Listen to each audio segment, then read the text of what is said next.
বাজারের আম খাওয়ার আগে 1 চামচ লবণ দিন, তারপরে দেখুন যা ঘটবে, আপনি অবাক হয়ে যাবেন।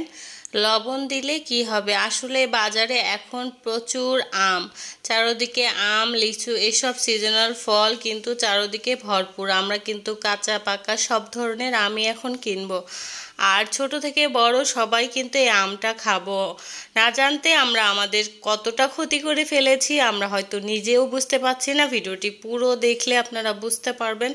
আসলে এখনকার ফলে যে সার বিষ অনেক কিছু দিয়েই কিন্তু এই আম চাষিরা আম চাষ করে। বিশেষ করে আমের এলাকার মানুষ আমি বুঝি প্রতিনিয়ত দিনরাত 24 ঘন্টা বিষ স্প্রে করে করে এই আমগুলো চাষ হচ্ছে। এছাড়া লিচু, যে কোনো শাকসবজিও কিন্তু এটা করছে সবাই। আমরা কিন্তু অনেক ক্ষতির সম্মুখীন হচ্ছে, বিশেষ করে বাচ্চারা, বড়রা তো ক্ষতি হচ্ছেই। তো এখানে আমি পানি নিয়ে নিয়েছি, নর্মাল পানির মধ্যে 1 চামচ পরিমাণ এখানে লবণ দিয়ে দিয়েছি। লবণটা ভালো করে পানির সঙ্গে মিশিয়ে নিতে হবে। অবশ্যই এটা সুন্দর মতো করে মিশিয়ে নিতে হবে। নেওয়ার পর এখন আমার হাতে আপনারা দেখতে পাচ্ছেন ভিনেগার। এখানে অবশ্যই ভিনেগারটা দিতে হবে। অনেকেই কমেন্ট করে জানিয়েছেন ভিনেগার কি। ভিনেগারটাকে সিরকাও বলা হয়ে থাকে। এটা বিভিন্ন ধরনের রেসিপি তৈরি করতে লাগে, বিশেষ করে আচার তৈরির ক্ষেত্রে লাগে। আচারে যদি দেওয়া হয় আচার কিন্তু দীর্ঘদিন ভালো থাকে। তো এখানে আমি ভিনেগারটা দিয়ে দিয়েছি, জাস্ট পরিমাপ না, বেশ খানিকটাই দিয়ে দিয়েছি ভিনেগার।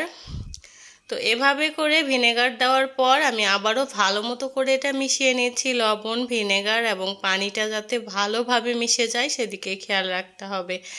এভাবে করে মিশিয়ে দেওয়ার পর এখন আমরা যে আমগুলো বাজার থেকে কিনে নিয়ে আসব, সেই আমগুলো এভাবে করে সুন্দর করে ভিজিয়ে দিতে হবে।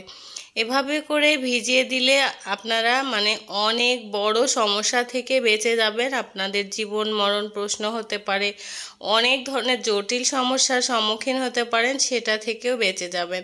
তো এভাবে করে দেখতে পাচ্ছেন পুরো আমের শরীরে যাতে আমটা যাতে ডুবে থাকে সেদিকে খেয়াল রাখতে হবে। এখানে কিন্তু আমি বেশ খানিকটাই পানি দিয়েছি। দেওয়ার পর এটা কিছুক্ষণ অন্তত 30 মিনিটের মতো ঢেকে রেখে দিবেন।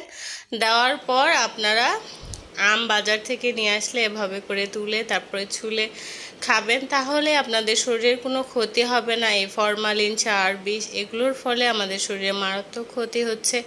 এমনকি বাচ্চারা এতটা পরিমাণে ক্ষতির শিকার হচ্ছে আমরা নিজেরাও টের পাচ্ছি না।